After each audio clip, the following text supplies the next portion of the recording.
අවුරුදු ගානක් බලන් ඉඳලා අද තමයි ඔන්න කැම්පස් එකට මුලින්ම ආව දවස. අද අපිට හොස්ටල් හම්බුණා. කැම්පස් ජීවිතේට පොඩි කාලේ ඉඳලම ආස කරන මම වගේ කෙනෙක්ට මේ තැන ඇත්තටම කියලා නිම කරන්න බෑ මේ තැනේ තියෙන වටිනාකම. සහ මම කැම්පස් එකට එන්න කලින් කොළඹ කැම්පස් එක ගැන හිතපු විදිහ සම්පූර්ණයෙන්ම වෙනස් වුණා. ඇතුළට ආවට පස්සේ ඇත්තටම දැන් සාමාන්‍යයෙන් ගොඩාක් කට්ටිය හිතන් ඉන්නවා ඇති කැම්පස් එකක් දැකලා නැති.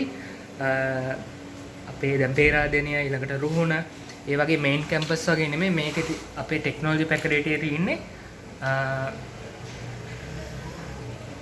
එක ෆැකල්ටි එක. ඒ වගේ හිතන්න රුහුණ කැම්පස් එක කොළඹ මේන් කැම්පස් එක ඒවයි සම්පූර්ණයෙන්ම ගොඩාක් ෆැකල්ටි එකතු වෙලා තමයි හැදිලා තියෙන්නේ. ඒ වුණාට මේක තනි ෆැකල්ටි කියලා එකක් නැහැ. සම්පූර්ණ හිතුවට වඩා මාරම විශාල වට ප්‍රදේශයක විසිරලා තියෙන අපේ කැම්පස් එක මට කොහෙන් පෙන්වන්නද කොහෙන් පටන් ගන්නද කොහෙන් කියලා ඉවර කරන්නද කියලා හිතා ගන්න බෑ. ඒ තරම් සුපිරි ඇඳවල් දෙක ගන්න තියෙනවා. එක්කෙනෙක්ට තට්ටු වෙනන් තමයි තියෙන්නේ. මේ තියෙන්නේ මගේ ඇඳ දැනට තෝරලා තියෙන්නේ. ඊළඟට මේ වගේ ලොකර්ස් එක්කෙනාට මේ තනි උස ලොකර් එක ගන්න තියෙනවා. එතකොට ලොකර්ස් 4ක් තියෙනවා. ඊළඟට ඇඳුම් දාන්න මේ වගේ රැක් දෙකක් අපිට බලා ගන්න පුළුවන්. සහ මේ මෙන්න මේ වගේ අපිට පාඩම් වැඩ කරන්න පොත් මේස දෙකක් තියෙනවා. සහ පුටු 3ක් තියෙනවා. 4 දෙනාට පුටු 3ක් තියෙනවා. එක පුටුවක් නිසි. ඊළඟට අනිවාර්යෙන් කාමරයක 4 දෙනෙක් ඉන්නම ඕන. එතකොට අපේ කාමරේ තව දෙන්නෙක් ඇවිල්ලා ගියා. එයාලා ඉස්සරහට එවි. සහ අනිත් එක්කෙනා හෙට එවි. එතකොට 4 දෙනා සම්පූර්ණයි. දැන් ඉස්සරහට මේ කාමරේ අස් කරගන්න තියෙනවා. මට ඉවසිල්ලක් නැතුව හිටිය වීඩියෝ එකක් කරනකම් මොකද ඒ කාලේ ඉඳලා තියෙච්ච පට්ටම හීනයක් තමයි කැම්පස් එකට ඇවිල්ලා මට ඇත්තටම කියලා නිම කරන්න බෑ. ඒ තරම් මාරම හැඟීමක් ඉන්නේ කැම්පස් එකේ. මම තාම කැම්පස් එක ඇතුළට ගියෙත් නැහැ. කැම්පස් එක කියන්නේ ඇතුළේ තමයි ඉන්නේ. කැම්පස් එක බලන්න ගියෙත් නැහැ. මම දැනට ගියේ හොස්ටල් එකේ කැන්ටින් එකට. හොස්ටල් එකේ විතරයි ආවේ. කියලා වැඩක් නැහැ. අපි බලමු මෙතන තියෙනවා පොඩි කොහොමද මේකට වැරන්ඩෙක් කියලා නේද කියන්නේ.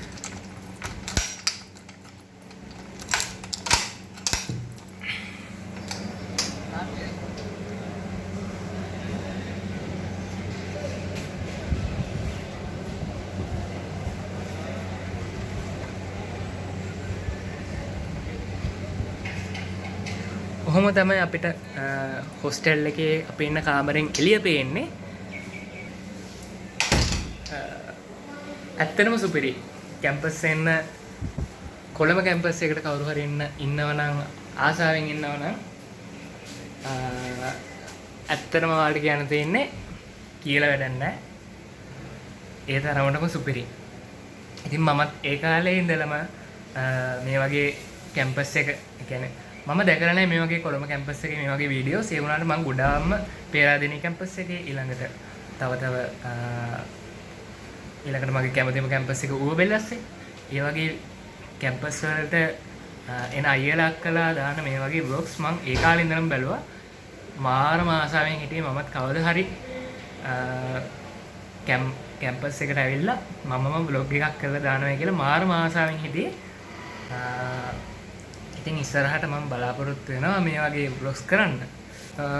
පොඩි කෑමකුත් ගෙනාව කන්න. අපි කැම්පස් එකට එනකොට ජපුර කැම්පස් එක පහු කරලා තමයි එන්නේ. බැලුමට මම එළියෙන් බැලුවොත් ජපුර කැම්පස් එක මම තාම ඇතුළට ගිහිල්ලා නැහැ. හැබැයි ජපුර කැම්පස් එකේ එළිය පට්ටම ලස්සනයි. එළියෙන් බැලුවම පාරෙන් පේනවා ජපුර කැම්පස් එක ඇත්තටම පට්ටම ලස්සනයි. ඒ වගේම තමයි කොළඹ කැම්පස් එකත් ඊට නොදෙවෙනි අමුතුම ලස්සනක් තියෙනවා.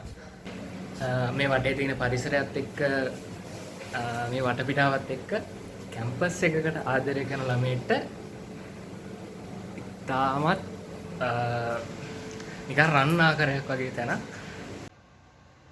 මේ තියෙන්නේ අපේ හොස්ටල් එකේ බාත්රූම් එක. සාමාන්‍යයෙන් ඔස් එකක් දාගන්නවා නම් මේ වගේ දේවල් ගොඩාක් තියෙනවා. මෙතන ගොඩාක් ඉඩ තියෙනවා සහ මේ අතරම පට්ට පිරිසුදු.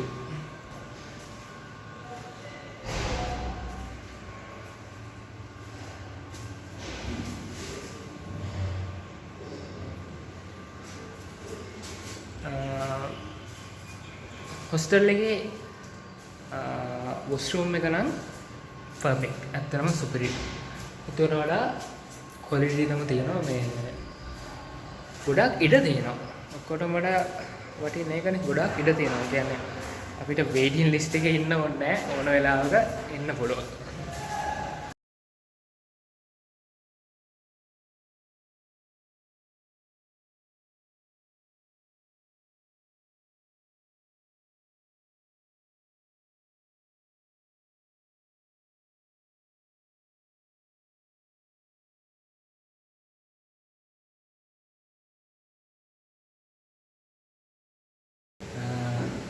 ඉතින් හෙට තමයි අපිව කැම්පස් එකට හරියටම පිළිගන්නේ. අයියලා අක්කලා පිළිගන්නේ සහ අපේ මේන් කැම්පස් එකට එක්කන් ගිහලා එතන පොඩි උත්සවයක් තියෙනවා මං හිතන්නේ. එතනින් පස්සේ අපිව පැකලේටීට අපේ අයියලා අක්කලා පිළිගන්නවා.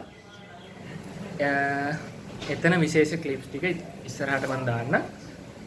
එහෙනම් අද දවසට ඔච්චරයි.